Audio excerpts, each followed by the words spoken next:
Assalamualaikum warahmatullahi wabarakatuh. Bismillahirrahmanirrahim. Alhamdulillahirrahmanirrahim. Segala puji bagi Allah yang Maha Pengasih dan Maha Penyayang, yang membalas doa hamba-hambanya apabila kita berdoa dan mengingatnya. Yang pertama-tama, marilah kita panjatkan kepada kehadiran Allah SWT. Yang terhormat kepada selaku dosen atau Pak Heri Purwo Susanto, saya akan membaca materi Akidah Islam Dasar Keikhlasan Beramal Salih. Batasan makna tauhid menurut bahasa adalah meyakini keesaan Tuhan atau menganggap hanya ada satu, tidak ada yang lain. Keesaan Allah sebagai Tuhan tersebut bukanlah seperti sebuah satu lidi yang kenyataannya terdiri dari batang lidi yang diikat menjadi satu, sedang antara lain masih terpisah sendiri-sendiri. Tidak sama dengan batang rokok yang kenyataannya terdiri dari selembar kertas tembakau dan ketok yang kalau dipisahkan satu dengan yang lain tidak lagi bernama sebagai rokok.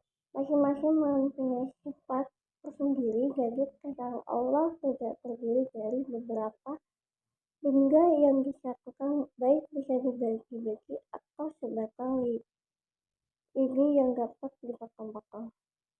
Disinilah kelainan Allah dalam semua makhluk yang terdapat di alam ini. Dalam akhoy, sifat itu dikenal dengan istilah mukhalafahil al-hadisi, berbeda dengan sesuatu yang bersifat baru. Ilmu tauhid ialah ilmu yang membicarakan tentang cara-cara menetapkan akidah agama dengan memperkenalkan dalil-dalil yang meyakinkan, baik dalil-dalil itu merupakan dalil naqli, dalil akli, ataupun widani tentang hal. Dinamakan ilmu ini dalam tauhid adalah karena pembahasan yang paling menonjol ialah pembahasan tentang keesaan Allah yang menjadi sendi asasi agama Islam, bahkan sendi asasi bagi segala agama yang benar yang telah dibawakan oleh para rasul yang di atas Allah. Allah Subhanahu wa Ta'ala berfirman,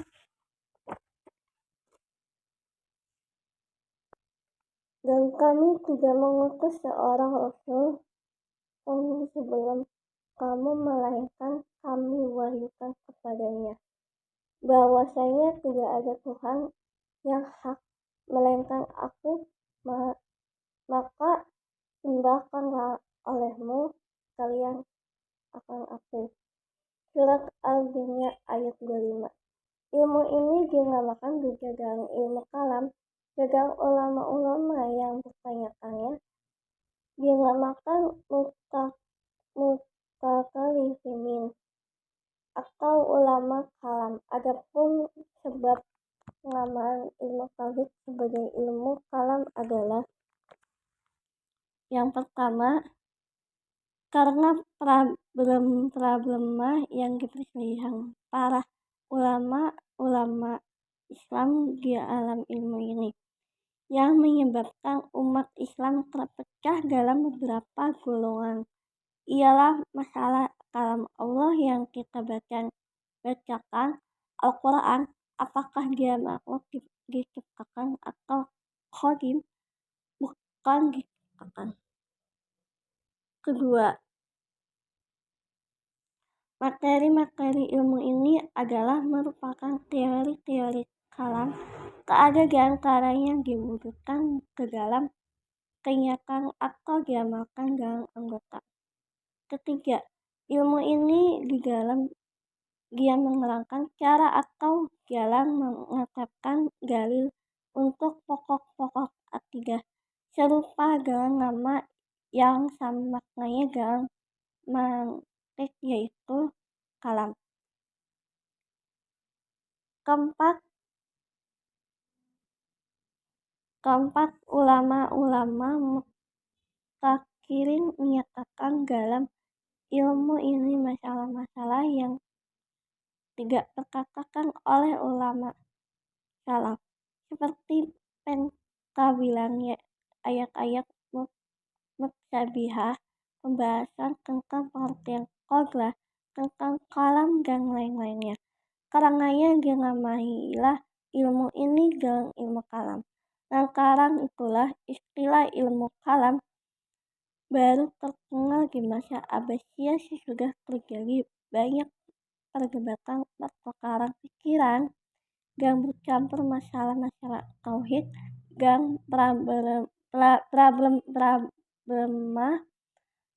falsafah seperti perkatakan materi, kosongan tubuh, hukum-hukum, jauhar atau zat, sifat dan lain-lain.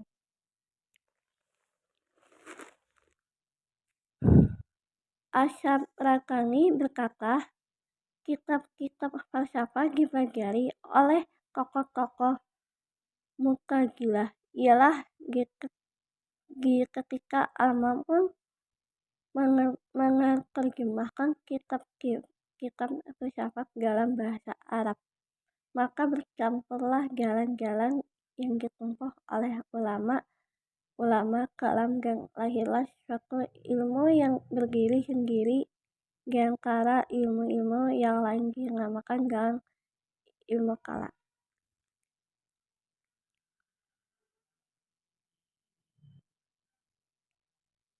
Baik, ini saya sudah akan membacakan akidah Islam